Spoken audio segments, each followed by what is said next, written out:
শুভ দীপাবলির অনেক প্রীতি ও শুভেচ্ছা তোমাদের সকলকে।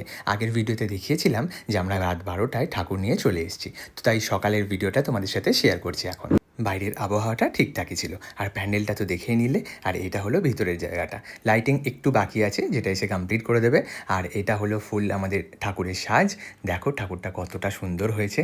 রাতের ভিডিওটায় অনেকটা অন্ধকার লাগছিল, তাই ভাবলাম সকালে একবার ভালো করে ভিডিও করে নিই। আর তোমাদের তো এমনিও শেয়ার করতাম, তাই ভাবলাম ভিডিওটা করেই ফেলি।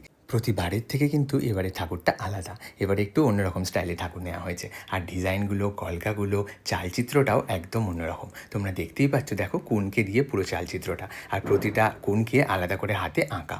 আর ঠাকুরের গয়না, শাড়ি, ডিজাইনগুলো সব কিছুই এবারে কিন্তু একদম অন্যরকম। আমাদের তো সবার খুব খুব খুব পছন্দ হয়েছে ঠাকুর। প্রতিবারের মতো এবারেও আমরা খুব আনন্দ করব। আর এবারে উপোস কারা কারা করছো সেটাও কিন্তু জানাতে ভুলো না। আর প্রতিবার যেমন আমি নির্জলা উপোস করে থাকি, এবারেও সেটাই করছি। তো মা চাইলে প্রতি বছর এরকম করে করতে থাকবো। তো আমার মতো কারা কারা এখনও এবারে উপোস করছো সেটা কিন্তু কমেন্টে অবশ্যই জানিও। আর আমাদের ঠাকুরটা কেমন লাগলো সেটা কিন্তু কমেন্টে একদম জানাতে ভুলো না। দেখা হচ্ছে নতুন কোনো ভিডিওতে। সবাই ভালো থেকো, সুস্থ থেকো, সাবধানে থেকো, আর খুব ভালোভাবে পুজো এনজয় করো, তবে সাবধানের সাথে কিন্তু। And keep smiling.